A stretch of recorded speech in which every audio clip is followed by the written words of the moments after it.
Good morning, beautiful people. It's another really nice, bright, and beautiful day here in South Texas. I hope you guys are doing well. I have an encouraging message for you guys today. The Lord speaks, and I don't know. You know, there's sometimes that I read the Bible and I'm like, I don't know what I'm reading. Like, God, what are you trying to tell me? Like, this just sounds like words. And there's days like today where I'm like, all right, okay, thank you for that little like jab.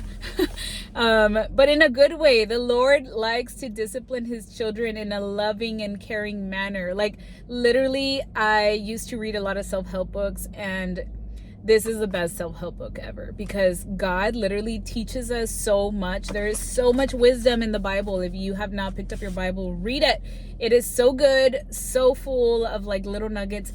And what it does to you in the moment when you're reading is crazy, because like literally God is speaking to you, and he's like trying to tell you things. And so we'll see if you guys get what I got from it today. But we are in 2 Kings 5. You guys know I am literally, this is like a Bible study between my bestie and me, because we are going through the Bible as I'm reading it for the first time. I am no Bible scholar, theologian, like nothing. I'm just a girl who's trying to understand and get to know God. So we are now in 2 Kings 5. This is the healing of Naaman. So I'm going to give you some context about what's happening. So Naaman is a Syrian military commander, and he's well respected, but he has leprosy. So back then, if you were a leper, you were basically like shunned. You were, considered unclean.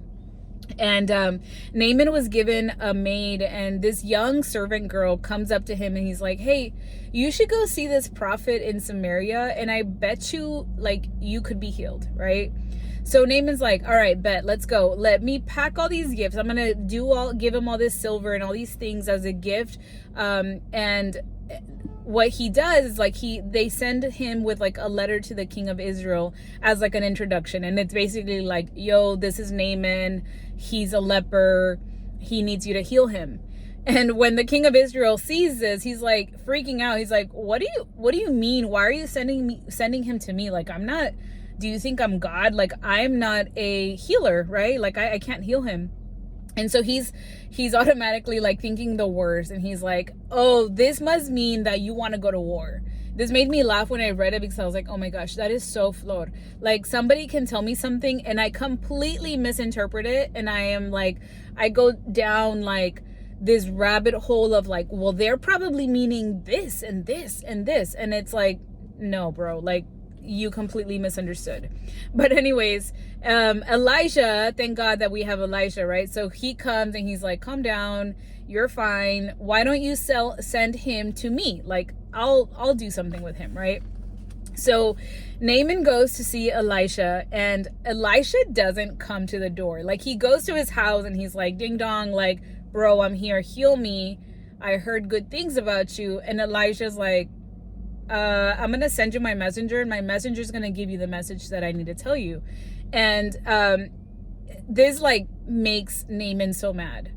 His pride is like he's just angry.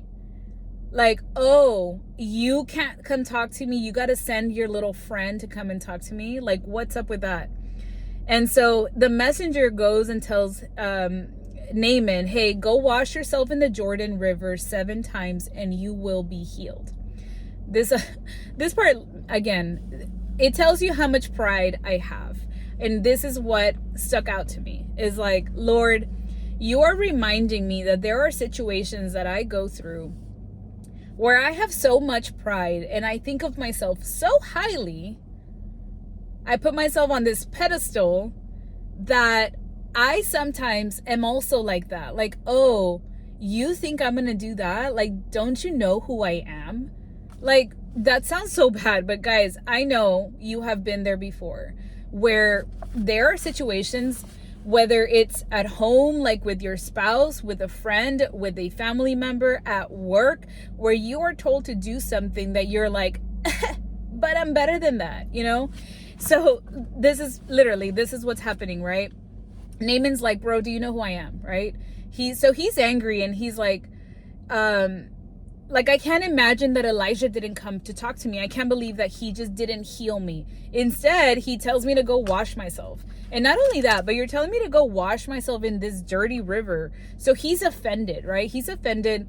And thankfully, he has like good people around him. He's like, hey, his servants are like, hey, calm down, bro. And if he would have told you to do something hard, you wouldn't have done it. So why not do this simple thing?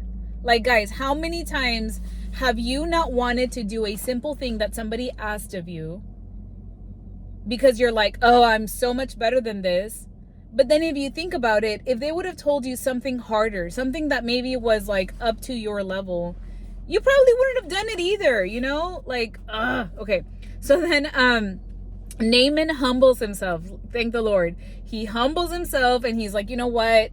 Okay, I'm going to listen to my servants and I'm going to go to the Jordan River and I'm going to wash myself 7 times like I have been asked. And guess what? He is healed, right? So he goes back to Elijah and he like basically is like, bro, I'm sorry. Like, my bad.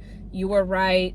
I give you all of these things. And not only that, but he basically says like, now I know that there are no other gods than the one and only real God of Israel. So now he has been not only transformed physically on the outside, but his heart has changed. He's like realizing that there is only one God and that he basically vows to worship just one God, right?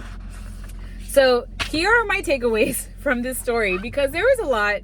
Number one is that healing can come, but you got to humble yourself.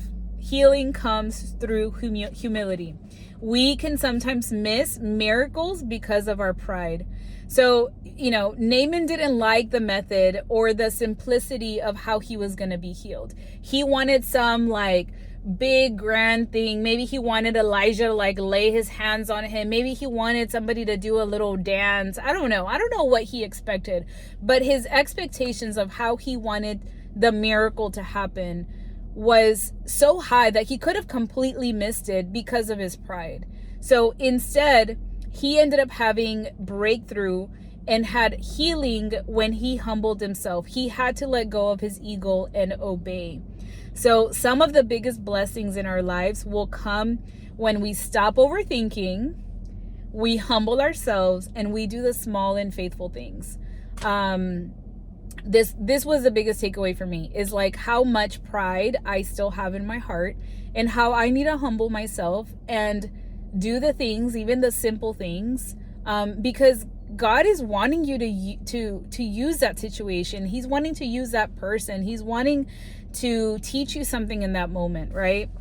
Number 2 is that God can use the overlooked to open doors. So you think about, like, literally, it's just like one little phrase where it talks about this young servant girl.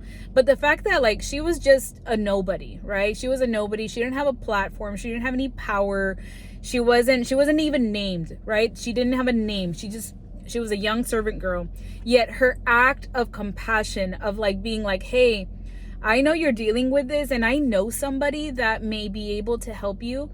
And then she goes and tells him. And because of that, like, Naaman's life is completely changed, right? So this just tells us that we cannot underestimate the influence of our voice.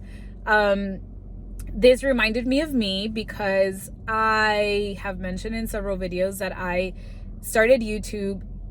Actually, I avoided doing YouTube because I was like, God, I'm just some girl from South Texas who doesn't know anything. I haven't even read the Bible, Lord. Like, what do you want me to talk about? Like, I have nothing to say. I have no voice, no message, nothing to give. And yet I was like, okay, I'm going to just be obedient. I'm going to just do it. I'm going to start. And then I made this little challenge for myself because I like to gamify my life. And I was like, okay, God, I'm going to just do the things. I'm going to focus on the doing instead of the thinking and the overthinking or the doubt or whatever. And like, he has opened up so many doors and not only that, but like, he's really changed my heart and like has helped transform things internally because of a simple act, like turning on my camera and talking to you guys. Number 3 is that obedience isn't always this like big, profound thing. It is, but it is powerful, right? So to go dip in the Jordan 7 times. It didn't sound like, you know, super spiritual, super crazy and wow, right? But God moves through the ordinary things. It's not about the impressiveness of the act, but trusting the instruction. Like God's ways are not our ways. Like his ways may be simple, but they are powerful. It comes with so much. And we just need to be obedient and do the act of saying yes, of taking steps, of doing the things, of believing that he does see us for who we are and that he sees way more in us than we do. But we just need to act and do the thing, right? And then the last thing is seeing or experiencing miracles will transform us inside and out. So in the story, Naaman's skin changed, but his true transformation was when his heart changed. I think that one of the things that I really love hearing about, even like YouTube videos that I watch, and why I tell so much about my life to you guys, is because there is so much power in talking about the things, like sharing testimonies of what God is doing in your life, because they help strengthen other people. They help strengthen your faith. They help open up your eyes and start to transform your heart. And for me, the biggest thing is like, I really want these videos to encourage you to like literally pick up your Bible, because it is full of so much wisdom. If you have not picked up your Bible, like, what are you doing? Like, what are you doing? Like, just start in the New Testament, start in the gospel, get to know Jesus, get to know who he is. And little by little, like, it's not like it's gonna all of a sudden all make sense to you. It did not for me. And for most people it doesn't. Honestly, a lot of the Bible just sounds like overwhelming, but get a good translation, start reading, be consistent with that, and watch how much you can change. Like, God does all of the work. All he's wanting for you to do is to like start reading and start getting to know him. But anyways, I hope this video encouraged you. I hope you guys have a wonderful and beautiful day, and we'll see you guys tomorrow. Bye.